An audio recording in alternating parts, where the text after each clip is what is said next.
नमस्ते बच्चों, इस कक्षा में फिर से आपका स्वागत है। बच्चों, हमने पेज नंबर 17 कंप्लीट कर लिया है ना। ये पेज नंबर 17 है, दिख नहीं रहा है यहाँ पर, लेकिन ये पेज कौन सा है? 17। ये हमने कंप्लीट किया, ठीक है। और पेज 18 भी हमने कंप्लीट कर लिया है। ये वाला पेज, यह भी हमने कंप्लीट कर लिया, ठीक। अब कौन सा पेज करना है? पेज 19। आज हम क्या करेंगे? अब हम क्या करेंगे? पेज 19 कंप्लीट करेंगे, ठीक है। 6th बिट है, नीचे दिए गए शब्द जोड़ों से वाक्य बनाकर लिखिए। यहाँ पे शब्द जोड़े हैं, जोड़े में आए शब्द हैं। क अच्छे अच्छे, ख सुनकर सुनकर सुन सुनकर, ग सच सच। 3 जोड़े वाले शब्द हैं इधर, अच्छे अच्छे, सुन सुनकर और सच सच। तो यहाँ पर हम इन शब्दों से वाक्य बनाना है। अच्छे अच्छे यानी गुड गुड, सुन सुनकर यानी बाय लिजनिंग लिजनिंग, सच सच है, ट्रू ट्रू, है ना। तो इंग्लिश में तो ऐसे नहीं है जोड़े के, हिंदी में अच्छे अच्छे। तो हम कोई भी वाक्य बना सकते हैं। हमने अच्छे अच्छे कपड़े पहने हैं, या हमने अच्छे अच्छे पकवान यानी डिशेस खाए हैं, या हमने अच्छे अच्छे खेल खेले हैं, ठीक है। इस तरह से आप वाक्य बनाना है, ठीक। फिर उसके बाद सुन सुनकर, मैं सुन सुनकर थक चुका हूँ, है ना। कई बच्चे कई बार बहुत झूठ झूठ बोलते हैं, या फिर होमवर्क नहीं करते हैं, कुछ ना कुछ बहाना बनाते हैं। तो टीचर्स क्या कहते हैं? मैं सुन सुनकर थक चुकी हूँ, या मैं सुन सुनकर थक चुका हूँ, है ना। तो वह है सुन सुनकर। कोई बात पे जोर देने के लिए, किस बात को इफेक्टिव बनाने के लिए इस तरह से हम जोड़े वाले शब्द उपयोग कर लेते हैं, ठीक है। तुम्हारी बातें सुन सुनकर मेरा दिमाग खराब हो गया है।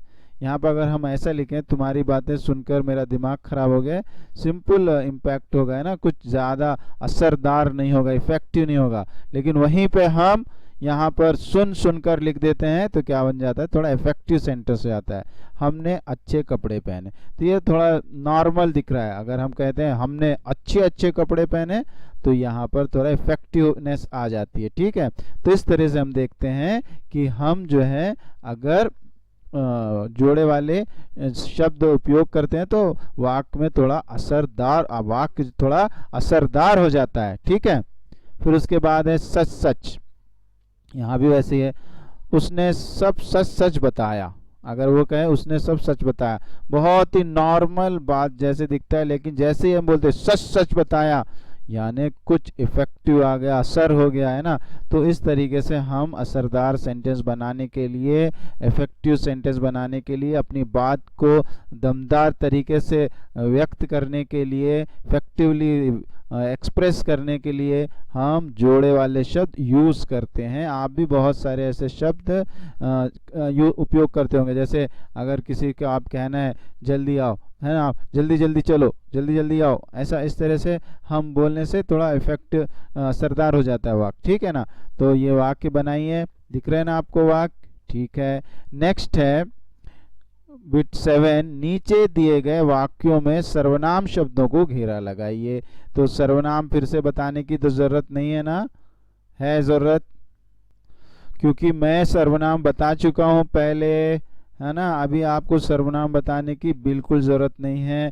संज्ञा के स्थान पर आने वाले शब्द सर्वनाम होते हैं। डिटेल में पढ़ाया हूं मैंने, है ना। मैं, तुम, हम, है ना, वे, वह, है ना, यह, और उसका, उसकी, उसे, तुम्हें, मुझे, हमें, ये सारे सर्वनाम हमने पढ़े हैं पहले, और मैंने आपको बताया भी। अगर याद नहीं है, आप पीछे जाइए और वीडियोस देखिए मेरे, उसमें आपको पता चल जाएगा, ठीक है। तो यहाँ पर जो है सर्वनाम पे घेरा लगाना है, ये केवल रिवीजन है। देखिए, तो यहाँ पर सेंटेंस में वह हमारा खजूर का पेड़ उखाड़कर भाग गया, तो यहाँ पे सर्वनाम कौन सा है? यहाँ पर सर्वनाम है वह। अब आप कहोगे हमारा भी सर्वनाम है, हमारा सर्वनाम नहीं है, इसके बारे में आप डिटेल से आगे वाली कक्षाओं में पढ़ेंगे। यहाँ पर हमारा जो है वह है विशेषण। अगर सर्वनाम के ठीक बाद अगर कोई संज्ञा आ जाए तो सर्वनाम विशेषण बन जाता है। ये वन टाइप ऑफ सर्वनाम है, सार्वनामिक विशेषण। तो हमारा यहाँ सर्वनाम नहीं है, समझिए। आगे की कक्षाओं में इसके बारे में और डिटेल से पढ़ेंगे। अभी तो समझिए कि वह क्या है, सर्वनाम। यहाँ पर देखिए, तुझे मैं अभी नदी में फेंक कर आता हूँ। तुझे, ये उसके बेटे के लिए यूज हुआ ना, तुझे। मैं, ये कौन है, मुखजोर सिंह है ना। यहाँ पर देखिए वह किसके लिए उपयोग हुआ है, वह के प्लेस में कौन सी संज्ञा आएगी, हमारी डेफिनेशन है सर्वनाम की संज्ञा के स्थान पर आने वाले शब्द सर्वनाम है। तो फिर यहाँ पर वह जो शब्द आया है वो किसके प्लेस में आया है, वह हमारा खजूर का पेड़ उखाड़ कर भाग गया, किसके, वह कौन है, हाँ, धरती पटक। धरती पटक के प्लेस में आया है। तो यहाँ पे धरती पटक के प्लेस में वह आया तो ये सर्वनाम है। यहाँ पे तुझे मैं, तुझे मैं में यहाँ पे तुझे यानी बुद्धिमान बालक जो उसका था पुत्र, और मैं मुखजोर सिंह। तो यहाँ पे तुझे भी जो है सर्वनाम है और मैं भी सर्वनाम है, ठीक है। ग, वह उसके नाम से ही डरता है। तो यहाँ पर वह कौन है, वह, तो वह यहाँ पर कौन है, मुखजोर सिंह, है ना। वह उसके नाम से ही डरता है। तो यहाँ पर जो है वह है, उसके जो है मैंने आपको बताया ना, उसके नाम यानी नाम आगे भी संज्ञा है और उसके जो है विशेषण हो गया। तो ये इसको गोला लगा हुआ है लेकिन ये रॉन्ग है। यहाँ वह केवल सर्वनाम है, ठीक है। वह अपने आप चला जाएगा, ठीक है, वह अपने आप चला जाएगा। यहाँ भी जो है वह एक संज्ञा के लिए उपयोग हुआ है। धरती पटक सिंह अपने आप यानी वह स्वयं चला जाएगा। ये भी जो है निजवाचक संज्ञा है ना, निजवाचक संज्ञाएं हैं। तो ये भी जो है निजवाचक सर्वनाम है। तो यह भी जो है पूरे सर्वनाम हो गए, ठीक है। ये तो पुरुषवाचक है लेकिन आपको टाइप तो लिखना नहीं है। ये तीनों भी क्या है, सर्वनाम हो गए, ठीक है। तो वह, तुम, तुझे, मैं, वह अपने आप, ये सब क्या है, सर्वनाम, ठीक है। इनको गोले लगा लिए, ओके ना। नेक्स्ट, इर्द गिर्द नीचे दिए गए शब्दों में सही जगह बिंदु लगाकर दोबारा लिखिए। बिंदु लगाना है ना, अनुस्वार लगाना, इसके बारे में भी डिटेल से पढ़े हैं हमने। पार्ट 1 में ही मैंने आपको पढ़ा दिया डिटेल से बिंदु के बारे में, है ना। बिंदु चंद्रबिंदु के बारे में पढ़ाया है, याद कीजिए। अगर याद नहीं है तो वीडियोस देखिए मेरे पुराने, उसमें आपको मिल जाएगा। तो यहाँ पर आपको केवल रिवीजन है। डंका के ऊपर यहाँ पे आएगा बिंदु, अरे देखो रॉन्ग हो गया ये, इसको रब करते हैं, ठीक है। फिर उसके बाद जो है फिर से करते हैं इसको, तो यहाँ पर आएगा बिंदु, ठीक है। आगे बिंदु दिख रहा है। फिर शांत में ये सीधे आ मात्रा के ठीक ऊपर आएगा बिंदु, ठीक है, दिख रहा है ना। फिर कंधे में क के जो खड़ी लाइन है ना, स्टैंडिंग लाइन है, उसके ठीक ऊपर आएगा बिंदु, ठीक है। प्रशंसा में शाम की जो लाइन है ना, उसके ठीक ऊपर आएगा बिंदु, ठीक। ये देखो थोड़ा रॉन्ग हो गया, इधर थोड़ा साइड में लाइन के ऊपर रहना चाहिए, ठीक है। दंगल में भी दा के ऊपर आएगा यहाँ बिंदु, ठीक है। तुरंत में रा के ठीक ऊपर आएगा बिंदु। तो समझ में आया, डंका, शांत, कंधे, प्रशंसा, दंगल, तुरंत। तो यहाँ पे सॉल्व भी करे हैं, अभी देख लीजिए आप, ठीक है, दिख रहा है ना। ओके, नेक्स्ट है, नीचे दिए गए शब्दों में सही जगह चंद्र बिंदु लगाइए। चंद्र बिंदु, ठीक है। यहाँ पे माँ, पाव, आएंगे, कहाँ, संभालते आंगन, इसको भी मैं डिटेल से पढ़ा चुका हूँ। अब केवल आपका रिवीजन है। यहाँ पे आ मात्रा के ऊपर आएगा, ठीक, आ मात्रा के ऊपर चंद्र बिंदु आएगा, ठीक है। यहाँ भी आ मात्रा के ठीक ऊपर चंद्र बिंदु आएगा, ओके।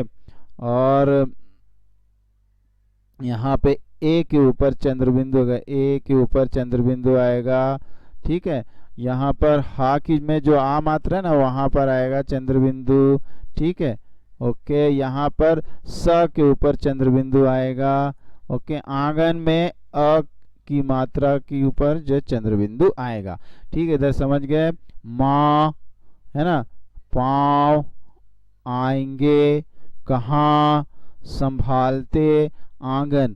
दोनों में एक खास बात है, जब हम बिंदु के शब्द प्रोनाउंस करते हैं तो जो है हमारी टंग कहीं ना कहीं माउथ के किसी पार्ट को टच करती है, डंका। लेकिन जब हम चंद्र बिंदु के शब्द प्रोनाउंस करते हैं तो टंग स्टेशनरी रहती, हिलती नहीं, इट विल नॉट मूव। माँ, यू ट्राई लाइक दैट। पाँव, आएंगे, कहाँ, संभालते, आंगन।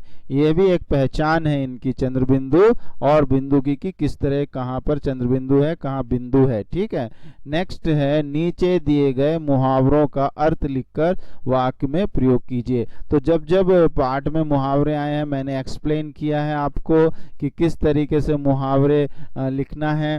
ठीक है, मुहावरे क्या होते हैं मैंने बताया है कि मुहावरे शब्दों के ऐसे समूह हैं, ग्रुप ऑफ वर्ड्स हैं जिनमें हिडन मीनिंग होती है, छिपा हुआ अर्थ होता है, व्यंजनात्मक अर्थ होता है, इसमें सीधे शब्दों का अर्थ नहीं लिया जाता, और ये मुख्य रूप से वर्ब्स होते हैं, क्रियाएं होती हैं, है ना, इनमें सीधा सीधा अर्थ नहीं होता। मैंने एग्जाम्पल भी दिया था, 9 2 11 होना, है ना, 9 2 11 होना, 9 + 2 = 11 नहीं है, इसका मतलब क्या है, भाग जाना। और ये होश उड़ जाना भी हमने सॉल्व किया था। ठीक है, होश उड़ जाना क्या अर्थ है, घबरा जाना या डर जाना। ठीक है, तो वाक्य बनेगा, यहाँ पे बनाए हैं, शेर को सामने देखकर मेरे होश उड़ गए। और कुछ आप बना सकते हो, होश उड़ जाना क्या होता है, डर जाना, घबरा जाना। ठीक, तो अचानक कोई चीज़ आपके सामने आ जाए तो जो डरावनी हो या सरप्राइज वाली हो तो हमारे होश उड़ जाते हैं। ठीक है, तो इस तरह से ये वाला पेज हमारा कंप्लीट हुआ।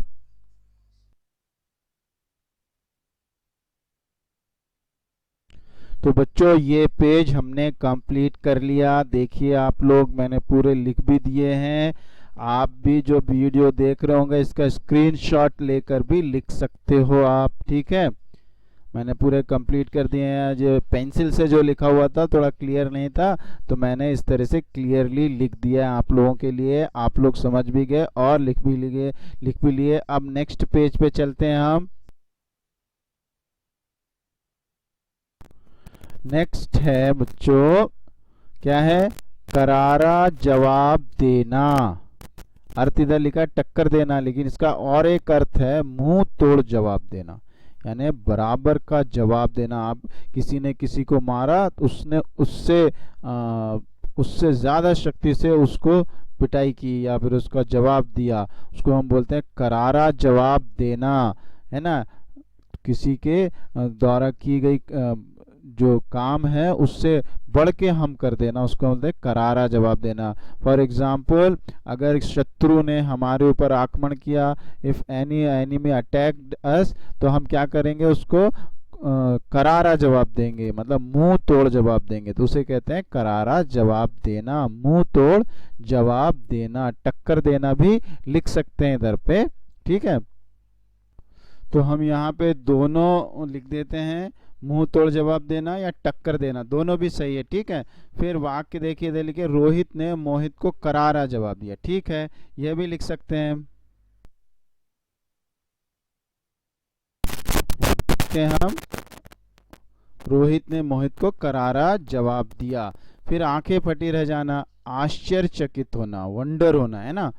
आंखें फटी, आंखें फटती तो नहीं है ना, यहाँ पर हिडन मीनिंग क्या है, आश्चर्यचकित होना। धरती पटक सिंह की ताकत देखकर आंखें फटी रह गई, यानी मुखजोर सिंह किया। यहाँ पे सेंटेंस बहुत बड़ा हो जाएगा, बल्कि मुखजोर नहीं लिखा है, नहीं भी लिखे चलेगा, है ना। धरती पटक सिंह की ताकत देखकर हमारी आंखें फटी रह गई, है ना, ऐसा लिख सकते हैं आप। ठीक, क्या है, आश्चर्यचकित होना, ये भी लिख लेते हैं 2 सेंटेंस। नाम डुबोना ये भी देख लेते हैं। नाम खराब करना या कलंकित करना, bad name, brings bad name, नाम खराब कर देना या कलंकित करना, उसको हम बोलते हैं नाम डुबोना। अंकित ने अपने माता पिता का नाम डुबो दिया, यानी अंकित ने कोई गंदा काम किया, बुरा काम किया और उसके माता पिता का नाम डूब गया। ठीक, इस तरह से हमने देखे करारा जवाब देना, आंखें फटी रह जाना और नाम डुबोना, और इससे पहले होश उड़ जाना, वो भी हमने कर लिया है। ये 2 वाक्य भी और अर्थ मैं लिख देता हूं अभी। तो बच्चों मैंने इधर लिख दिया है, एक बार फिर से आपके लिए। करारा जवाब देना, मुंह तोड़ जवाब देना या टक्कर देना। रोहित ने मोहित को करारा जवाब दिया। और कुछ सेंटेंस भी आप लिख सकते हो। आंखें फटी रह जाना यानी आश्चर्यचकित होना, उसके कर्तव्य देखकर, उसके जो एक्सरसाइज थी, उसने जो जादू दिखाया देखकर सबकी आंखें फटी रह गई, सब लोग आश्चर्यचकित हो गए ना। नाम डुबोना, नाम खराब करना या नष्ट करना, मर्यादा नष्ट करना, ये भी दोनों में से एक लिख सकते हो आप। ठीक है, कलंकित करना भी है लेकिन ये ज़्यादा सूटेबल दिख रहा, मर्यादा नष्ट करना। ठीक है, ये लिखेंगे। फिर रवि ने अपने पिता का नाम डुबो दिया, यानी रवि ने अपने पिता का नाम खराब कर दिया, है ना, मर्यादा उनकी कम कर दी, नष्ट कर दी। तो यहाँ पे देखा हमने कि किस तरीके से हम वाक्यों के प्रयोग करना है। तो ठीक है, अभी तो बहुत लंबा वीडियो हो गया। इसके बाद के बिट जो है 11th बिट और 12th बिट नेक्स्ट वीडियो में करेंगे। ये ध्यान पूर्वक सुनिए और लिखिए। ठीक है, और जो है आप लोग साथ साथ में जो है लिखते भी जाइए, समझते जाइए। आपके पास पुस्तक तो आ गई है। नेक्स्ट बिट अगले वीडियो में करेंगे, बिट नंबर 11 12। ठीक है, धन्यवाद।